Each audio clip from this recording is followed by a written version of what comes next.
স্বাগত। আমি প্রগতি শুরু করছি আজকের সংবাদ। আরজি করের নৃশংস হত্যাকাণ্ডের 1 মাস পূর্ণ হলো সোমবার। বিচারহীন 1 মাস বিচার পেতে 9 তারিখ পথে। আর কবে এই কর্মসূচি পালিত হলো? দোষীদের চিহ্নিত করে দৃষ্টান্তমূলক শাস্তির দাবিতে সোমবার বেলদা নাগরিক সমাজের পক্ষ থেকে বেলদা বাজারে বিচারহীন 1 মাস বিচার পেতে অভয়ার রাত এই কর্মসূচি পালিত হয়। আরজি করের নৃশংস হত্যাকাণ্ডের 1 মাস পূর্ণ হলো সোমবার। বিচারহীন 1 মাস বিচার পেতে 9 তারিখ পথে। আর কবে এই কর্মসূচি পালিত হলো? দোষীদের চিহ্নিত করে দৃষ্টান্তমূলক শাস্তির দাবিতে সোমবার বেলদা নাগরিক সমাজের পক্ষ থেকে বেলদা বাজারে বিচারহীন 1 মাস বিচার পেতে অভয়ার রাত এই কর্মসূচি পালিত হয়। এই দিন রবীন্দ্র মূর্তির পাদদেশ থেকে গলায় প্লাকার্ড হাতে অসংখ্য মানুষ মিছিলে হাঁটেন। দাবি ওঠে জাস্টিস ফর আরজি কর। আমার বোনের বিচার কবে পাবো? দোষীদের দৃষ্টান্তমূলক শাস্তি চাই। সিবিআই এর অকর্মণ্যতার প্রতিবাদেও স্লোগান ওঠে। মিছিল বিদ্যাসাগর মূর্তি পর্যন্ত গিয়ে গান্ধী মূর্তির পাদদেশে শেষ হয়। সেখানেই চলে প্রতিবাদী কর্মসূচি। গড়ে তোলা হয় মানববন্ধন। গান, কবিতা, বক্তব্যের মধ্য দিয়ে ঘটনার তীব্র নিন্দা ও দোষীদের দৃষ্টান্তমূলক শাস্তির দাবি করা হয়। মানববন্ধন পথ অবরোধের রূপ নেয়। অসংখ্য গাড়ি আটকে পড়ে। আয়োজকদের পক্ষে কণিকা চক্রবর্তী জানান, যতদিন না পর্যন্ত অভয়ার সঠিক বিচার হচ্ছে ততদিন পর্যন্ত এই আন্দোলন চলবে।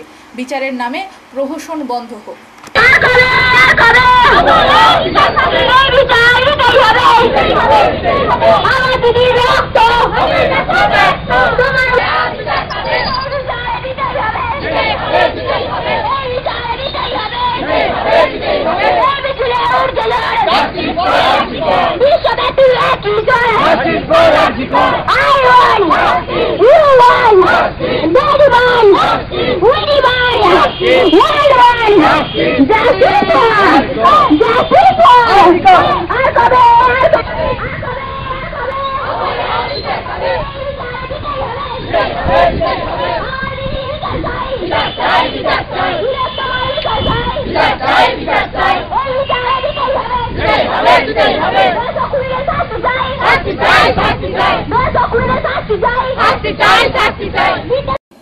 ফের পুজোর আগে পরিবহনে বড় ধাক্কা। ট্রাক ধর্মঘট নামতে চলেছে পশ্চিম Medinipur district truck operators welfare association. মূলত তারা 7টি দফার দাবিকে সামনে রেখে এই ধর্মঘটে শামিল হতে চলেছে। ফের পুজোর আগে পরিবহনে বড় ধাক্কা। ট্রাক ধর্মঘটে নামতে চলেছে পশ্চিম Medinipur district truck operators welfare association. মূলত তারা 7টি দফার দাবিকে সামনে রেখে এই ধর্মঘটে শামিল হতে চলেছে। সেই দাবিগুলি হলো গোটা পশ্চিমবাংলা জুড়ে ওভারলোড বন্ধ করা, পরিবহনের ক্ষেত্রে পুলিশ ডাকপাটি সিভিকদের অত্যাচার বন্ধ, যত্রতত্র অনলাইন কেস দেওয়া বন্ধ, রাতের অন্ধকারে টাকা দিয়ে ওভারলোডিং গাড়ি পাস করানো চলবে না, আন্তর্জাতিক ক্ষেত্রে ট্রাক ড্রাইভারদের উপর বাংলাদেশের লোকেদের অত্যাচার বন্ধ সহ মোট 7 দফা দাবি তুলে ধরা হয়। এরই সঙ্গে তারা মোহনপুর ব্রিজে গাড়ি যাতায়াতের জন্য ব্যবস্থা অথবা নিচ দিয়ে অল্টারনেট ব্যবস্থারও দাবি করেন। এই দিন এই নিয়ে তারা একপ্রস্থ জেলা প্রশাসক ও পুলিশ সুপারকে লিখিত স্মারকলিপিও জমা দেন। এই দাবি সম্বলিত বিষয় নিয়ে আগামী 11, 12, 13 সেপ্টেম্বর 72 ঘন্টার ট্রাক ধর্মঘটের ডাক দেয়। মূলত গোটা জেলা জুড়ে প্রায় এই সংগঠনের 4000 সদস্য রয়েছেন এবং ট্রাক রয়েছে প্রায় 10,000। তাদের ধর্মঘটের ফলে সমস্যায় হবে নিত্য প্রয়োজনীয় জিনিসপত্র কেনা বেচা, সেই সঙ্গে দাম বাড়বে এই নিত্য প্রয়োজনীয় জিনিসের। সংগঠনের দাবি এই নিয়ে ঝাড়গ্রামের বৃহত্তর মিছিল এবং আন্দোলন করা হয়েছে।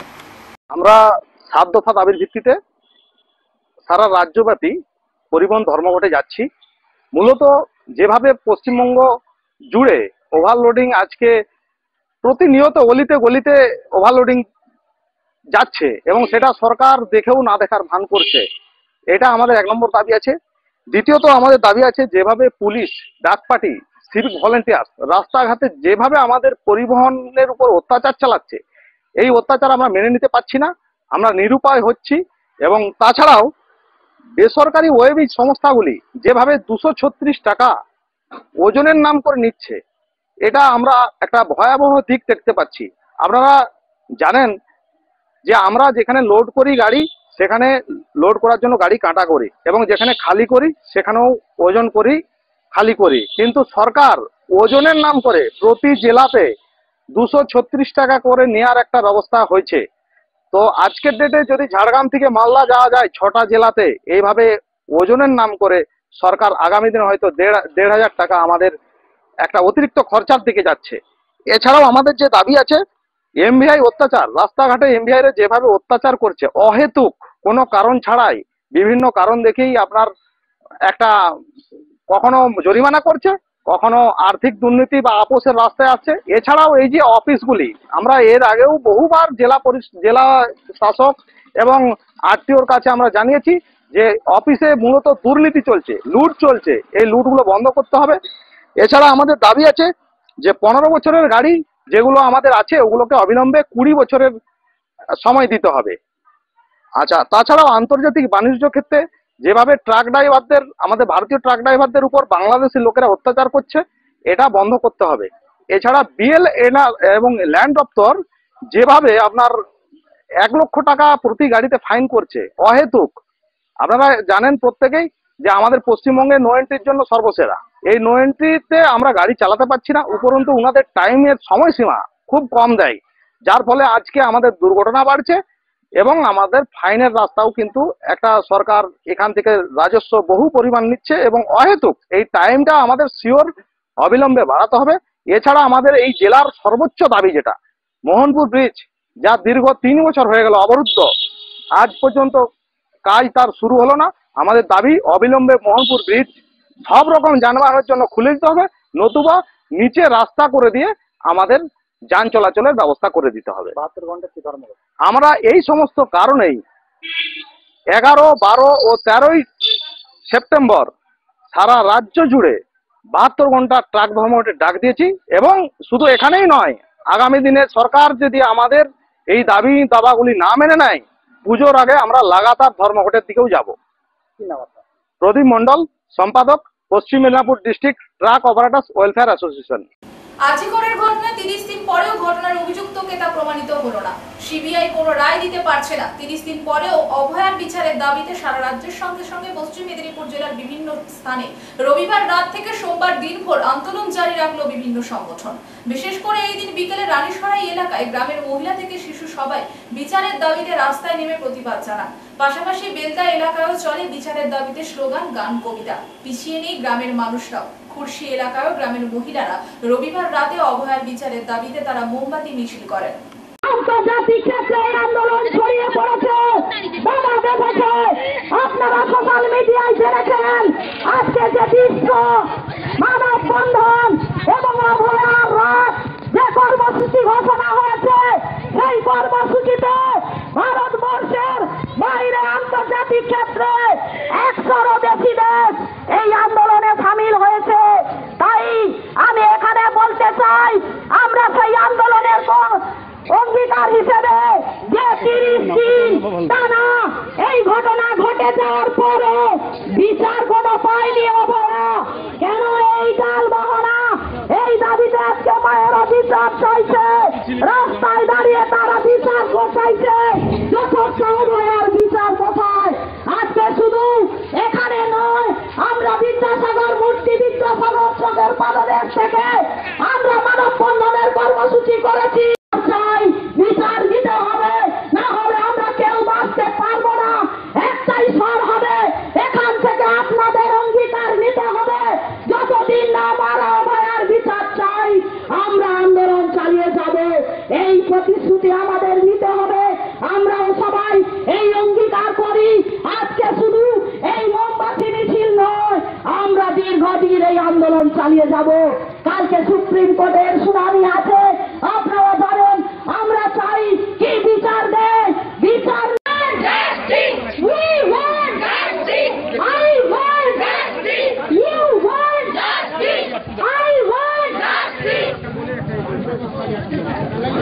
বন্ধুগণ, আপনারা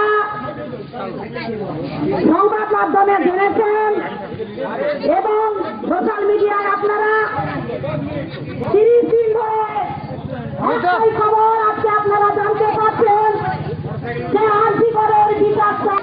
আপনারা এই দাবিতে মায়েরা রাস্তায় নেমেছে, ছোট ছোট শিশুরা আজকে বলছে দিদির বিচার চাই। তারা আজকে দেখেছে এই দেশ, এই সমাজ ব্যবস্থা সেই মেয়েদের নিরাপত্তা দিতে পারবে না। তাই তারা রাস্তায় বলছে, বাচ্চা শিশু মায়ের করে তারা বলছে একটাই স্বর, আজিকরের বিচার চাই, আমার দিদির বিচার দিতে হবে। কিন্তু দেখুন আপনারা পুলিশ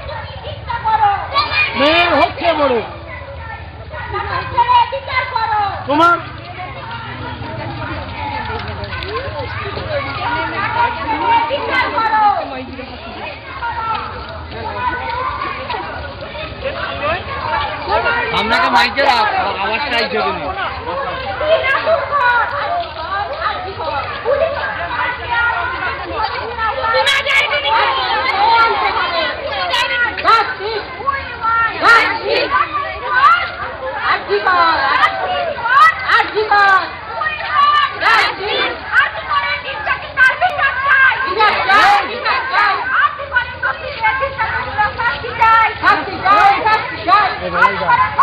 ওই একটা টোটোকে সামনে নিয়ে আসুন ট্রেনে তাড়াতাড়ি।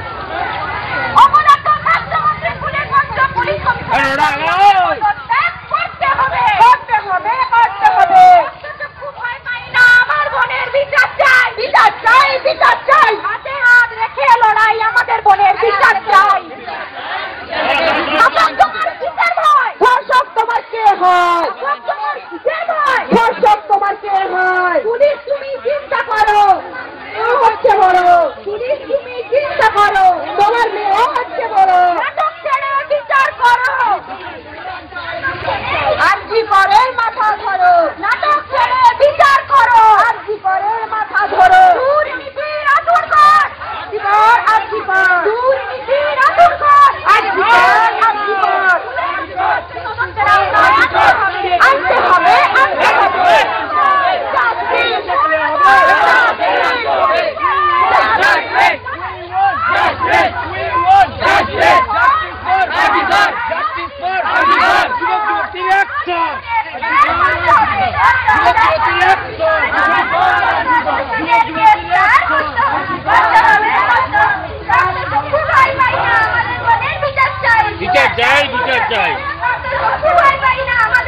বিচার চাই, বিচার চাই। শাসক তোমার কিসের ভয়? শাসক তোমার কিসের ভয়?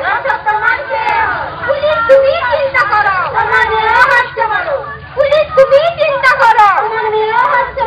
নাটক ছেড়ে বিচার করো। দুর্নীতির আতর ধর। দাঁতন 2 ব্লকের সাবরা গ্রাম পঞ্চায়েত এলাকায় বাস্তবপুরা শিশু শিক্ষা কেন্দ্রটি দীর্ঘদিন ধরে বেহাল হয়ে পড়ে রয়েছে। আর বর্ষাকালে শিশু শিক্ষা কেন্দ্রটি পরিষ্কার না করায় কেন্দ্রের মধ্যে সাপের উপদ্রব দেখা দিয়েছে। সেই অভিযোগে সোমবার বিদ্যালয়ে পঠন পাঠন বন্ধ রাখলেন শিক্ষিকারা। দাঁতন 2 ব্লকের সাবরা গ্রাম পঞ্চায়েত এলাকায় বাস্তবপুরা শিশু শিক্ষা কেন্দ্রটি দীর্ঘদিন ধরে বেহাল হয়ে পড়েছে। আর বর্ষাকালে শিশু শিক্ষা কেন্দ্রটি পরিষ্কার না করায় কেন্দ্রের মধ্যে সাপের উপদ্রব দেখা দিয়েছে। এই অভিযোগে সোমবার বিদ্যালয়ের পঠন পাঠন বন্ধ রাখলেন শিক্ষিকারা। সোমবার সকালে বিদ্যালয়ের শিক্ষিকারা বিদ্যালয়ে এসে দেখেন বিদ্যালয়ের মধ্যে একটি চন্দ্রবড়া সাপ শুয়ে রয়েছে। এরপরে গ্রামবাসীরা এসে বিদ্যালয়ে কাউকে প্রবেশ করতে দেননি। গ্রামবাসীদের বক্তব্য 10 বছরের মধ্যে এই শিশু শিক্ষা কেন্দ্রটি বেহাল হয়ে পড়েছে। সেই সময় নিম্নমানের সামগ্রী দিয়ে কাজ করায় এই সমস্যা দেখা দিয়েছে। টিন দিয়ে জল পড়ে, টিনের উপর গাছের লতা ভর্তি হয়ে গেছে। বিদ্যালয়ের পরিবেশ এক প্রকার জঙ্গলে পরিণত হয়। এই ধরনের সমস্যা দেখা দিয়েছে, যদিও তারা প্রশাসনের দিকে আঙুল দিয়েছেন।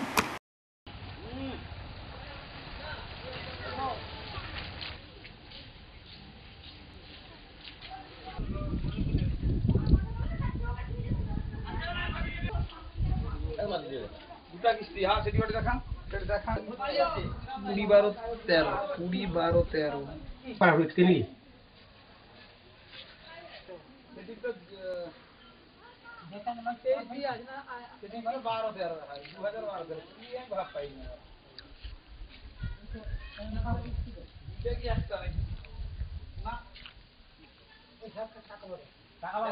বাস্তবপুর শিশু বিকাশ কেন্দ্রের দীর্ঘদিনের পরিস্থিতির সাপেক্ষে আমরা আলোচনা ভিত্তিক প্রশাসনিকভাবে বিডিও প্রধান এবং এ দরখাস্ত দিয়ে আমরা জানিয়েছি, একটা ডেটও নিয়েছি। পুরো বাড়িটা কমপ্লিটে, মানে পুরো বাড়িটাই জল পড়ছে, সম্পূর্ণ বাড়িটাই ভেতরে জল পড়ছে। আজকে দীর্ঘদিন এরকম চলছে। স্কুল আমরা কোনো গ্রামবাসী হিসাবে বা বাস্তবপুর এই হিসাবে কোনো সুরাহ করতে পারিনি বা আলোচনা করেছি, আমরা জানিয়েছিও, তারা কেউ আমাদের সঙ্গে সহযোগিতার হাত বাড়ায়নি প্রশাসনিক ক্ষেত্রে। তাই আজকে সকালবেলা ম্যাডাম এসে যখন দেখে স্কুল ঘরে খুলে রান্নাশালের কাছে যায়, তখন দেখে বিরাট চন্দ্রবড়া 5 কেজি আঞ্জাত বেরিয়েছে। সেই সুবাদে আমরা সাপটা মেরিয়ে বাস্তবপুর বাচ্চা টাচ্চা তখন পর্যন্ত আসেনি। মুষলধারে বৃষ্টি হচ্ছে, বাড়ি পুরো জলে ভর্তি, উপরে উঠাও যাবে না কোনো কারণে। দীর্ঘদিনের আগাছা ছেয়ে আছে, আগাছাটা সামরিক হয়েছে, আগে ছিল না। এই 3 জরাজীর্ণর জন্য আগাছাটা হয়েছে। তার জন্য আমরা আজকে অঙ্গনাবাড়ি মানে যেটা আমার বাস্তবপুর শিশু বিকাশ কেন্দ্র, আমরা প্রশাসনিকভাবে সর্বোচ্চভাবে আলোচনা করে জনসাধারণ আমরা স্কুলটি বন্ধ রেখেছি। আপনারা ইমিডিয়েটলি এসে এর আমাদের সুরাহ করে দেন। কোনো ভুরুক্ষেপ হয়নি। প্রধান এবং প্রশাসনিকভাবে বিডিও এবং আমার এর দপ্তরে, শিশু বিকাশ দপ্তরে, আইডিএস দপ্তরে তাদেরকেও জানানো হয়েছে, কিছু সুরাহ হয়নি।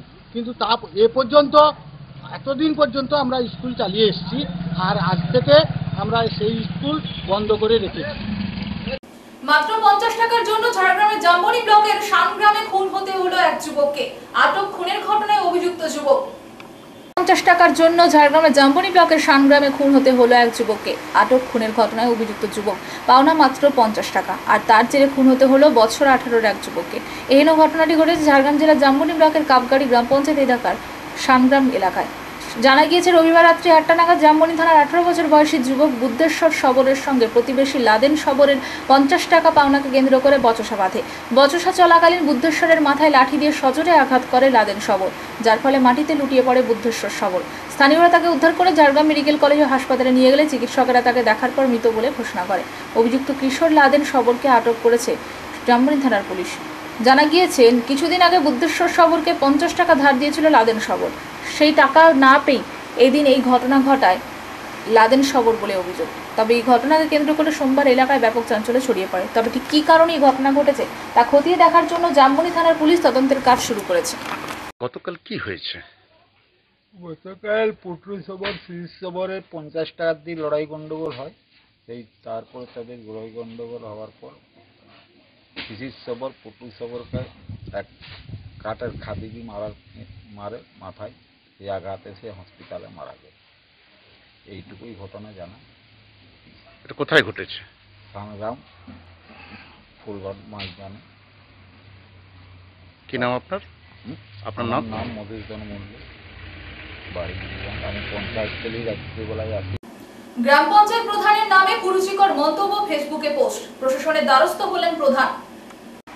গ্রাম পঞ্চায়েত প্রধানের নামে কুরুচিকর মন্তব্য ফেসবুকে পোস্ট।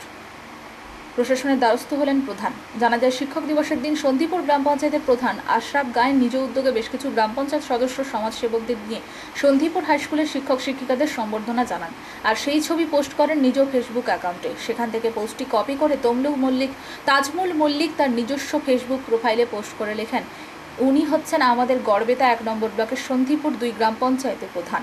আমাদের হাইস্কুলের শিক্ষক দিবসে শিক্ষিকাদের অভিনন্দন জানাচ্ছেন, খুব ভালো ব্যাপার তাই না? কিন্তু এই প্রধান হলো নিরক্ষর। আনন্দের বিষয় হলো এটা, এই পোস্ট চোখে পড়তেই রাগান্বিত হয় প্রধান অনুগামীরা। তাই যাতে কোনো ঝামেলা সৃষ্টি না হয় তাই সন্ধিপুর গ্রাম পঞ্চায়েতের প্রধান আশরাফ গায়েন তড়িঘড়ি সন্ধিপুর পুলিশ ফাঁড়িতে বিষয়টি জানান।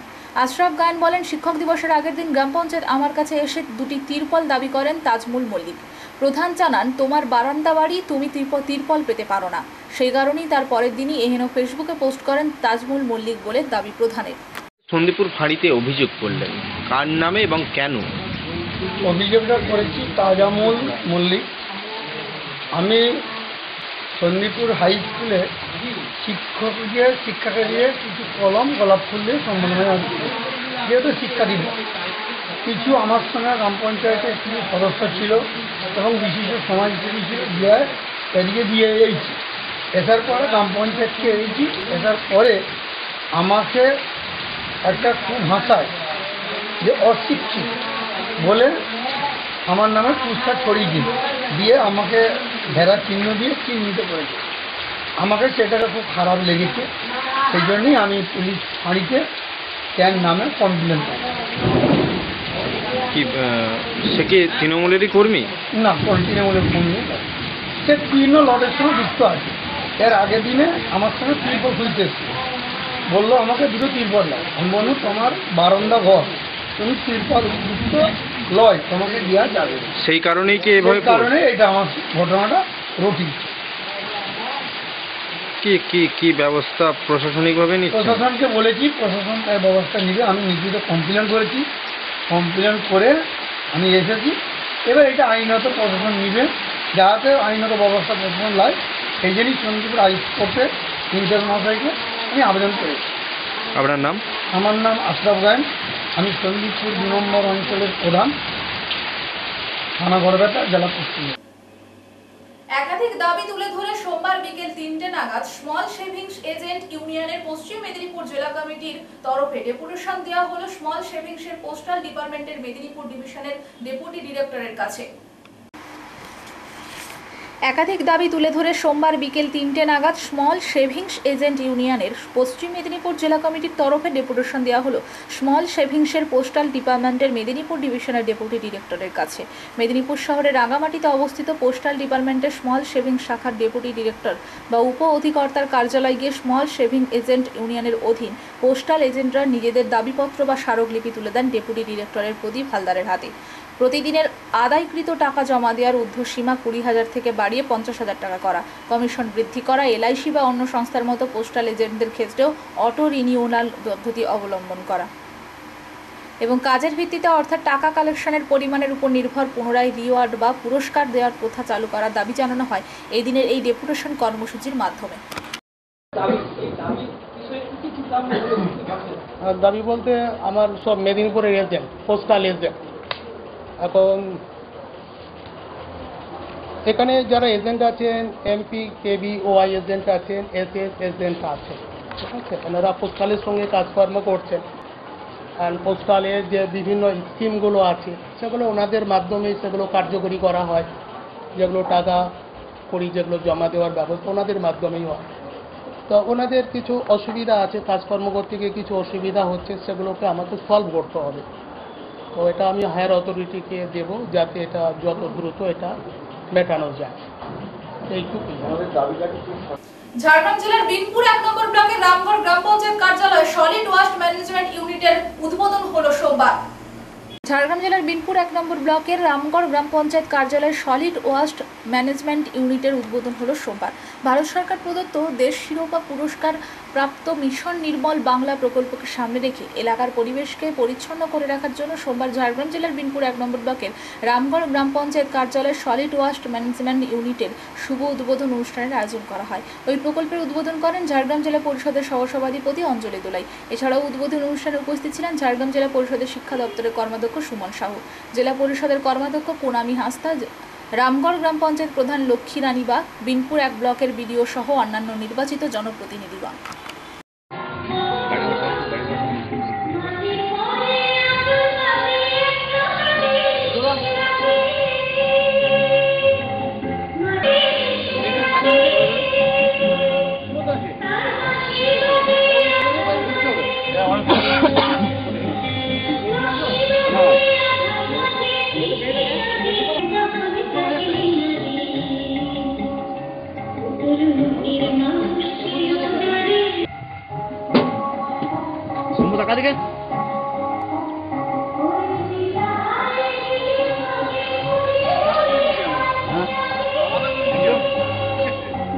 আজকে এখানে সলিড ওয়েস্ট ম্যানেজমেন্টের উদ্বোধন হলো। এটার উদ্দেশ্য হচ্ছে যাতে এই যে প্লাস্টিকের একটা খুব মানে আমাদের পরিবেশের ওপর এটা খুব ভয়ঙ্কর একটা সমস্যা সৃষ্টি হয়েছে, যাতে সেই মানে আমরা সলিড যে ওয়েস্টগুলো আছে সেগুলো আমরা যাতে আলাদা করতে পারি এবং সেটা যাতে রিসাইকেল হয়, রিইউজ করতে পারি, সেরকমভাবে একটা ব্যবস্থাপনা সরকারের তরফ থেকে নেওয়া হয়েছে।